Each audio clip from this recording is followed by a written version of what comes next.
Hey everybody, Matthew here, CanadianRenegade.com. So, it's been quite a while since I put up a video. We had our twins back at the end of June, and life's been pretty hectic to say the least. It's been all I could do to keep up with work and taking care of them, helping Amy take care of them. But anyways, I had a little bit of free time, so I headed out to the property to check on these trees I planted out in this test area. Things have gone pretty well out here. I've only had one loss, and it wasn't due to deer damage or pest damage or anything like that. It just didn't grow at all. And I think it was one of the cherry trees that I got from, where was that? The Green Barn Nursery. It's Duke Cherry. It's this one right here. And yeah, I don't think it was alive. It didn't sprout at all. So, but other than that, everything has grown. You can see I've put down some black plastic mulch around all the trees. I came out here one other time, probably about a month after planting, and as you can see, the pasture, the grasses and stuff are just overwhelming the trees. So basically, I ended up pushing it down and putting the black plastic over top of it. And it's nothing special. I couldn't actually find a proper agricultural black plastic that was heavy in our area, and I just needed to do something quick. So this is a red, Wonder Red apple. It's put on a little bit of growth, maybe about 8-10 inches. That was also from Green Barn Nursery. It actually looks pretty healthy. But yeah, so this black plastic is just, it's basically just a synthetic roofing felt. So it's basically a plastic felt for roofs, or underlayment, whatever you want to call it. And it seems to be working quite well. It's been probably a couple months. It seems like the grass is dried underneath. I was worried maybe the grass would push it up, but that hasn't happened. I'm assuming everything underneath has probably died from the heat under there. But yeah, it seems to be working. It's holding the moisture in. Like I said, all the plants have lived. None of them have dried out. I haven't watered any of them since planting, so that's pretty good to be able to do that. Maybe I'll just go through a few of the selections here since I'm already filming. So this is black locust, and these black locusts, you can see this one, basically it looks like it resprouted. The top died, so right here, that's about how tall it was when I started, or when I planted it, and it's put on, close to a foot. But that one's actually one of the ones that has probably done the least well. And over here, this is Taylor apple pear, and it's done quite well. This is let's see, Taylor apple pear, and it's basically this one's actually put on about 2 feet. So if you come down here, this is about, as far as I can tell, where it started growing from, and it's put on that much. And that one's from Green Barn, so I'm very happy with that one. When I originally got the trees from Green Barn Nursery, I was a little bit suspect of how they shipped them, but 1 out of 6 dying isn't too bad, so I'm not complaining at all. And all the other ones, other than the one that died, have all put on a reasonable amount of growth for a first year bare root stock. This here is another black locust. You can see this grass is just huge. This one put on a little bit more growth, and once again, it was probably only 6-8 inches tall, and now it's maybe 1.5 feet tall. So not too bad from such a little whip. This is one of the cherries. So the cherries, I've got about 4 different selections from the University of Saskatchewan with these cherries, and I don't know which are which. That was one thing. I was in such a rush when I was planting the trees. I did over 50 trees that day, and I did not keep a very good record of which is which. I think I'll be able to kind of pinpoint what they are. If I look at the pack list, I believe this might be the first cherry. Yeah, this might be the first cherry I planted. I'm not sure. Or did I start at the top? So yeah, I guess that's the problem is where did I start planting? So yeah, so maybe these are going to be mystery cherries, and I don't know if I'll be able to identify them afterwards, or just see if they all grow well. Then I'll maybe have to try another batch of them just so I can identify them. So that's a mistake. You know, make sure you catalog stuff, and if you aren't going to mark the trees themselves, then you probably want to, you know, have like a drawing or a plan so you can know which trees are which. Another black locust down here. This one is actually, you know, another pretty good size. This one's put on over a foot, and like I said, for you know, an 8-inch whip or a 6-inch whip to start to put on a foot of growth, that's not too bad. And the one behind it's even bigger. This one's over here. This one has put on. It's probably one of the bigger ones to start, but it's put on, you know, over a foot as well. So there's that. I'm not going to go through every single tree. This one here is a Kenko pear.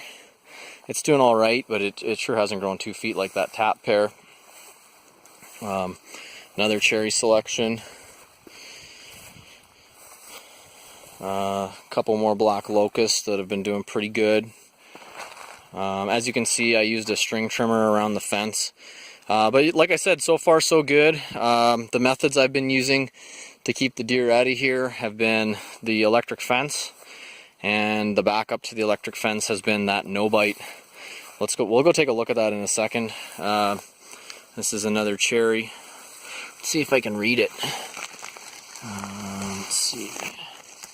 This is a crimson passion. So if I know which one that is, I can probably decipher which is which, because I basically planted them in order of the pack list. So if this was the first one, then the other ones going down this way were alphabetical order. So I'll probably, you know, decipher that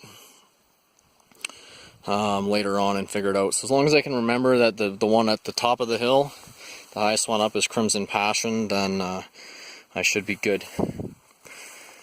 This is a goji berry. It's done so-so. It was looking pretty sickly. I think it's recovered a little bit, but I don't know if it's maybe got a little bit too much direct sunlight or too much heat, or maybe it's just the way they grow the first year or two. But yeah, it's kind of struggling, maybe, you know, 5-6 inches of growth, and it's pretty spindly. But I know they are more of a shrub, so we'll see how that goes. You know, all this stuff is a learning process for me. I had no idea how the black mulch would work.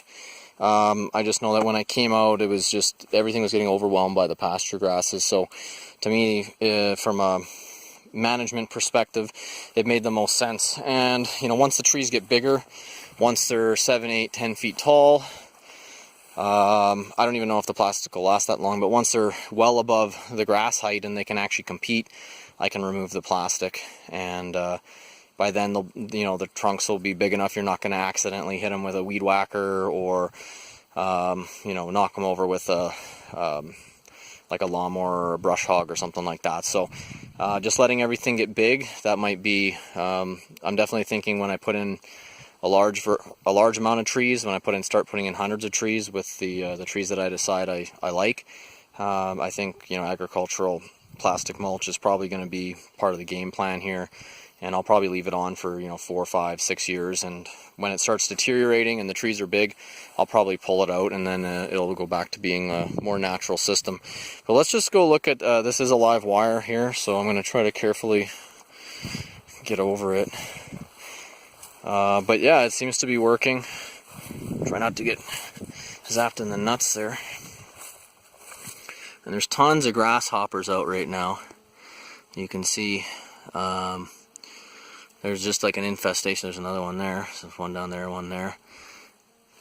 Oh, there we go. But yeah, this is the no bite.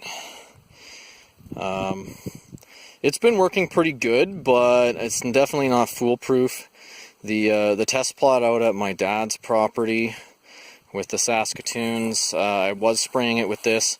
It definitely works, because some of the Saskatoons that were small and green, when I sprayed the no bite on, when they ripened and I picked them, they were still bitter. So it definitely stays on the trees, but I did have more deer damage this year. And actually, just on the Saskatoons, they left the sea berries alone. I'm not sure why, but I think it mainly had to do, it may have been that the top growth was grew beyond where the spray was, because I sprayed it a couple times, but it probably grew longer after I sprayed it, and then that's basically what they ate off those trees. So I wouldn't use this all by itself, but I figure if this fence doesn't deter the deer and they get in, at least I won't have complete losses. So I mean, deer are some of the peskiest creatures, at least that I've experienced so far, especially when you're out in an area like this and there's just not a whole lot of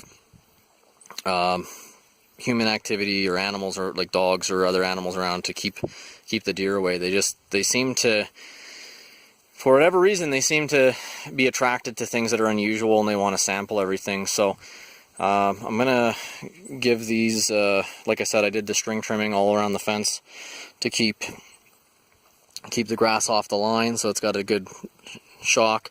You can see the solar charger back there. It's probably not the highest voltage, but it seems to be working so far. And then I'm going to apply this, and that'll be it for today. So, I mean, hopefully I'll have more videos for you guys. You know, it kind of sucks that I just don't have the time to put into the channel anymore and into the blog, but I'm going to try to do a video here and there and just keep everybody updated until things settle down a little bit, and then I'll probably get back to making you know, a video every week or two. But I don't know how long it's going to be, but like I said, I'll try to do one here and there and keep everybody updated. And there will be some earthworks out here probably this year, and so I'll probably have a video on that at the very least, putting in the driveway and leveling the yard site and things like that. So that's kind of what you can expect going forward. I think we might also do a tiny house video with the twins, or twins in a tiny house sort of thing, or even just like a full walkthrough, or both.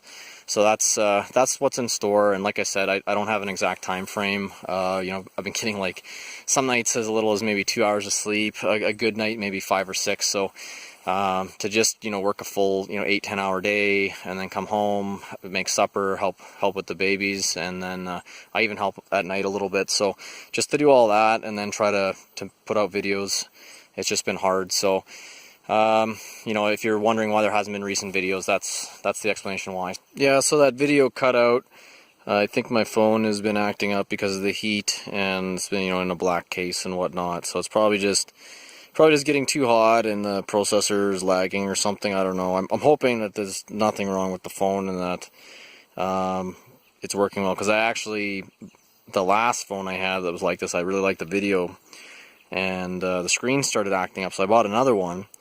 And because I was using it, I was starting to use it as my primary recording device. I was just putting it on a tripod. But yeah, it seems to be kind of glitchy today. I don't know, you probably noticed it. The video is kind of jumpy, even more so than just from somebody walking around and holding it and whatnot. But there's, for some reason, like issues with it keeping up. So I'm pretty sure that had to do with the heat and the phone overheating. But anyways, if you like this video and this channel, please comment, like, and subscribe. And until next time, take care. Okay, bye.